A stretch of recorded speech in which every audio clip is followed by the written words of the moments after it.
Delegate from Newport News, Delegate Price.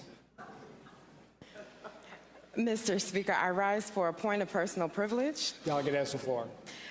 Thank you. Mr. Speaker, today for the Black History Moment, I will highlight a few central figures whose stories may be lesser known, but more importantly, I want to discuss why that may be.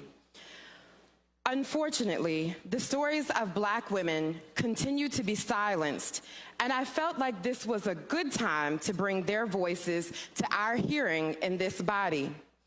For example, Mr. Speaker, we often hear about suffragettes and leading women in the fight for equality, but we need to learn the whole story.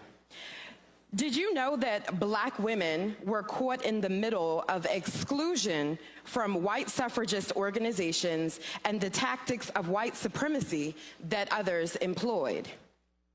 When talking about the ability of Black males to vote, Elizabeth Cady Stanton said, "It becomes a serious question whether we had better stand aside and let Sambo walk into the kingdom first." On the same topic, Susan B. Anthony said, "I will cut off this right arm of mine before I will ever work for or demand the ballot for the Negro and not the woman." Let that sink in, because she didn't even allow for the existence of the Negro woman in her contrived dichotomy. I wonder, Mr. Speaker, if anyone has told you about Charlotte Forten and her daughters Harriet, Sarah, and Margaretta, who co-founded the Philadelphia Female Anti-Slavery Society. They held leadership positions and made sure their more progressive perspective was heard in consideration for planning and execution of their activities. They also raised the important connection with literacy and freedom and the abolitionist and suffragist movements. Did you also know, Mr. Speaker, that when you met members of Black sororities here on Capitol Square, you met women who stand on the shoulders of those who marched alongside the headline grabbers in the suffragist movements? Please understand the whole story, because the legacy of Black women fighting for our own liberation dates back to the creation of our oppression. Another period of history we reflect upon often is the Civil Rights Movement. Here's another example of erasure of Black women's voices. The Big Six, Mr. Speaker, was a term used to describe 6 prominent Black leaders of that time.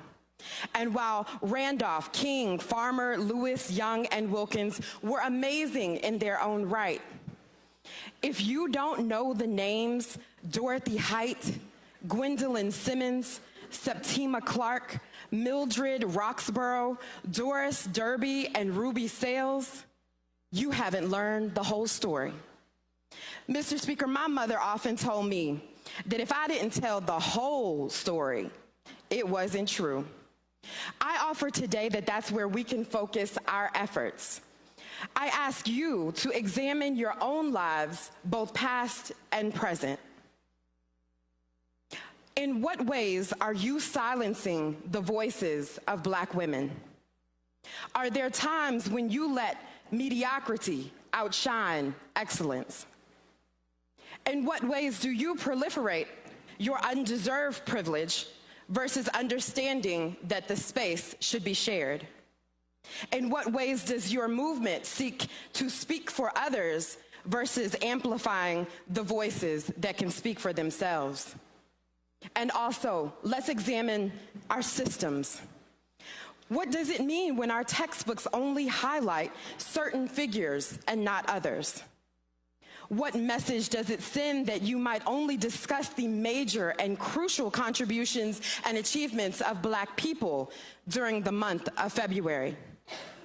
What does it mean to have doctors, lawyers, politicians, and all kinds of decision makers who don't know the whole story of our history, Mr. Speaker? What does it mean to continually talk of the Commonwealth's 400 years and gloss over the painful parts? In what ways can we honor the fact that words matter and actually say enslaved humans were brought here, not that they just arrived? How can we intentionally and continuously shine a light on the ways in which Black women's voices are silenced by telling half-truths about our collective history? Today, starting now, Mr. Speaker, I urge us that we need to make sure together that we tell the whole story, or else it's just a lie. Thank you, Mr. Speaker.